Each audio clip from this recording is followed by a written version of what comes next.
I am Dracula. I never drink wine. Hello everyone and welcome to day 25 of Terrorthon. Today we are talking about one of the all-time definitive horror actors, Dracula himself, Bela Lugosi. To this day, Bela Lugosi's performance as Dracula is considered the ultimate one and the one that people still think of even in 2022 when they hear the name Dracula. And he has rather an interesting story and quite a sad one too, which we're going to get into right now. So Bela Lugosi was born as Bela Blasko in Lugosi in the Kingdom of Hungary in 1882. He dropped out of school at the age of 12 to do manual labour jobs. And then in 1902 he began his stage acting career, playing only small roles to begin with, and he adopted the stage name Lugosi in 1903 to honour his birthplace. His first film appearance was in 1917 in a Hungarian silent film called Leone Leo, and he then made 12 films before leaving for Germany, where he did even more film work. He starred in 20 German silent films in 1920. 20 in a year, insane. That same year he left for America in October, entering via New Orleans.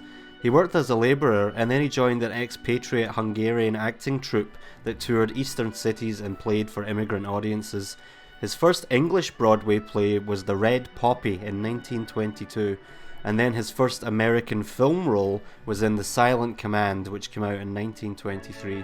He was first approached in the summer of 1927 to play Dracula on Broadway, and this of course was the beginning of film history as we know it. The performance of Dracula on Broadway ran for 261 performances, and after that Lugosi did some other film roles for Fox Film, such as The Veiled Woman in 1929. But with no more film roles coming in, he returned to the stage as Dracula for a West Coast tour, and all the while lobbying for the role as Dracula in the feature film which hadn't come out yet. Now Lugosi was not the first choice to play Dracula. In fact, at least 10 other actors were considered, including Conrad Veidt from the cabinet of Dr. Caligari.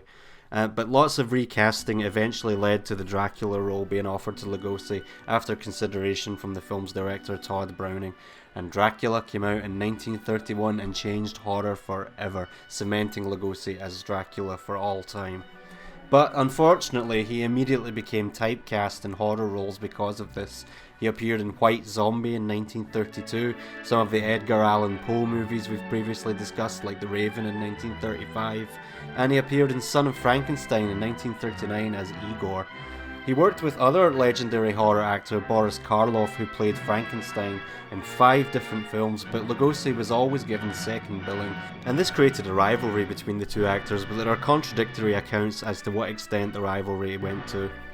Unfortunately, Lugosi's career began to decline over the years very quickly, but he did play Dracula for a second and final time in Abbott and Costello Meet Frankenstein, which signalled the end of the golden age of horror. This was the last ever A movie Lugosi would appear in. Because work was coming in so slowly, he had to make personal appearances at conventions and film showings to support his family. In one of these showings, he playfully bit a nurse at a Red Cross booth, and the nurse completely overreacted and spilled milk all over his shirt and cape. He was then interviewed, but the interviewer asked her questions out of order, which thoroughly confused Bela Lugosi, who was so embarrassed that he left the convention. Pretty heartbreaking. And then the notorious director Ed Wood found Lugosi living in obscurity and poverty and offered him some roles in some of his tacky, crappy films. During post-production of one of these movies, Bride of the Monster, Bela Lugosi sought treatment for his morphine addiction and checked into a sanitarium. As soon as Lugosi got out, he shot some footage for Ed Wood in his famous Dracula cape. This footage was later used in the movie Plan 9 from Outer Space, after Lugosi had already passed. And then, less than a year after getting out of that sanitarium, Bela Lugosi died of a heart attack, August 16th, 1956. He is currently buried in the Holy Cross Cemetery, in his full Dracula costume, which was a decision made by his son. To this day, Bela Lugosi's legacy continues to endure. He is still thought of as the definitive Dracula on film.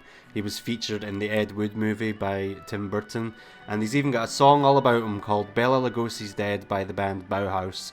And even to this day, as I said, he is Dracula. Rest in peace, Mr. Lugosi. See you tomorrow.